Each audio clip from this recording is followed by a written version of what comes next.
નવપ્રવાહ ગુજરાત ન્યૂઝમાં સ્વાગત છે તમારું. Vadodara breaking news. વડોદરા પોલીસે વૃદ્ધ રીઢા બાઇક ચોરને ઝડપ્યો. અરવિંદ વ્યાસ નામના વૃદ્ધ બાઇક ચોરની ધરપકડ. પોલીસ કમિશનર શ્રી નરસિંહા કોમારની પ્રેસ કોન્ફરન્સ. વૃદ્ધ બાઇક ચોર પાસેથી ચોરીની 31 જેટલી બાઇક જપ્ત કરી માત્ર હીરો સ્પ્લેન્ડર અને પેશન બાઇક જ ચોરતો હતો. 30 વર્ષથી બાઇક ચોરી કરતો હતો. 56 વર્ષનો આ ચોર સામે 30 વર્ષમાં બાઇક ચોરીના 80 થી વધુ કેસ નોંધાયા છે. વડોદરા ક્રાઇમ બ્રાન્ચે શંકાના આધારે ઝડપ્યો હતો. પૂછપરછમાં સંખ્યાબંધ બાઇક ચોરી કર્યાનું કબૂલ્યું હતું. અગાઉ 2 વર્ષ જેલની સજા પણ ભોગવીને આવ્યો છે. મધ્ય ગુજરાતમાંથી બાઇક ચોરી કરીને મધ્યપ્રદેશમાં જઈ વેચતો હતો. માત્ર 1500 કે 2000 રૂપિયા જેવી નજીવી રકમ જ બાઇક વેચી દેતો હતો. 8 ધોરણ પાસ રીઢો ચોર અનોખી મોડસ ઓપરેન્ડી ધરાવતો હતો. 2016માં પણ વડોદરા પોલીસે 17 બાઇક સાથે ઝડપ્યો હતો. 17 બાઇક વડોદરામાંથી ચોરી કરીને 14 બાઇક અન્ય જિલ્લામાં ચોરી કરી હતી. એમના દ્વારા ચોરી કરવામાં આવેલ 31 મોટરસાઇકલ પણ તમારા સમક્ષ રજૂ છે. આ આરોપી 2 દિવસ પહેલાં આપણે શંકાસ્પદ હાલતમાં વડોદરા શહેરમાંથી ક્રાઇમ બ્રાન્ચના અધિકારીઓ એમના ટીમ એમના લઈ આવી હતી. પૂછપરછ દરમિયાન કેટલાક મોટરસાઇકલ અંગે ચોરી અંગે એમના પાસેથી માહિતી મળી છે. આના આધારે 30 તારીખે એમને અટક કરી છે. અત્યાર સુધી વડોદરા શહેરના જુદા જુદા વિસ્તારોમાંથી ચોરી થયેલા અને તે પછી અભાંડન થયેલા 17 મોટરસાઇકલો અને 13 મોટરસાઇકલ એવા જે ચોરી કરીને પંચમહાલ જિલ્લા અને અલીરાજપુર મધ્યપ્રદેશમાં જે વેચાણ કર્યા પછી એમના પાસેથી જેમના પાસે મોટરસાઇકલ હતી એમના પાસેથી રજૂ કરી છે, રિકવરી થયું છે. અને એક મોટરસાઇકલ અત્યારે આના ચોરી અંગે ઓનરશિપ અંગે ડિટેલ્ડ ઇન્વેસ્ટિગેશન થઈ રહ્યું છે. એમ કુલ 31 મોટરસાઇકલ એમના પાસેથી ચોરી થયેલા મોટરસાઇકલોને કબજા લેવામાં આવી છે. ચોરી કરનાર જે ઇસમ છે આ ક્રિમિનલ એન્ટિસિડન્ટ ધરાવે છે. મૂળ ડિસ્ટ્રિક્ટ અમરેલીના અને લગભગ એમના વિરુદ્ધમાં 50 ક્રિમિનલ કેસો દાખલ છે, જેમાં બનાસકાંઠા, અમદાવાદ સિટી, સુરત, દાહોદ અને પંચમહાલ જિલ્લાના કેસોની સમાવેશ થાય છે.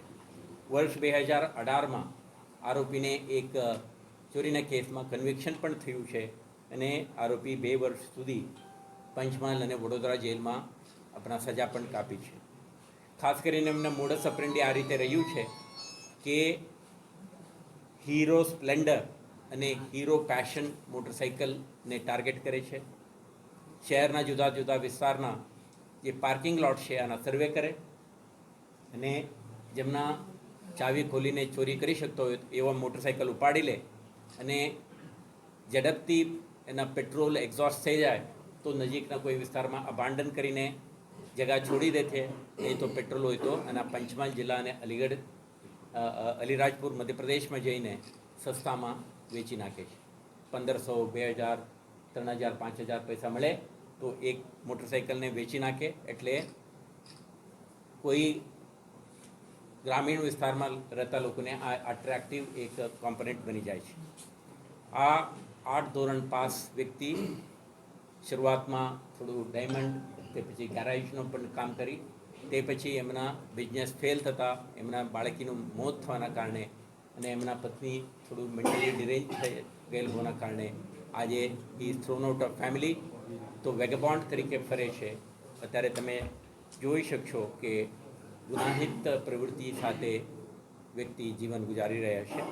તો આપણે આ કહેતા પણ ઉલ્લેખ કરવા માગું છું કે 2016માં ડીસીબી વડોદરા શહેર દ્વારા એમને જે તે વખતે અટક કરવામાં આવ્યું હતું અને 17 મોટરસાઇકલ રિકવરી કર્યા હતા. ફરીથી આ સક્રિય બનીને ગુના આચરી છે. અને આજની તારીખે આપણા જુદા જુદા પોલીસ સ્ટેશનના 31 કેસોમાં એમને આ આરોપીને કસ્ટડીમાં લઈ અત્યારે ઇન્વેસ્ટિગેશન કરવામાં આવશે અને દરેક મોટરસાઇકલ ઓરિજિનલ ઓનરને ઝડપી રીતે આપણે તેરા તુજકો અર્પણ કાર્યક્રમમાં અર્પણ કરવા માટે પણ પ્રયત્નશીલ રહીશું. ટૂંક સમયમાં આ દિશામાં શહેર પોલીસના જુદા જુદા પોલીસ સ્ટેશનો ક્વોલિટી ઇન્વેસ્ટિગેશન, રિગરસ પ્રોસિક્યુશન અને early handing over of original જે motorcycle to the owner concern, આ પ્રકારના એક્સરસાઇઝ શહેર પોલીસ દ્વારા કરવામાં આવશે. સાહેબ આપણે એમો આની કીધી, અત્યારે દરેક ચોરના એક મોડસ ઓપરન્ડી હોય છે. એમના જે ટાર્ગેટેડ વેહિકલ કઈ જગ્યાએ પાર્કિંગ કરવામાં આવે છે અને જૂના મોડલ કોઈ એમને ખોલીને અને સ્ટાર્ટ કરવાની જે એક્સપર્ટાઇઝ હસ્તગત થઈ જાય છે, પછી આરોપી વારંવાર એ જ પ્રકારના વેહિકલને ટાર્ગેટ કરે છે અને એ જ મોડસ ઓપરન્ડી અપનાવીને ગુના કરતા હોય છે.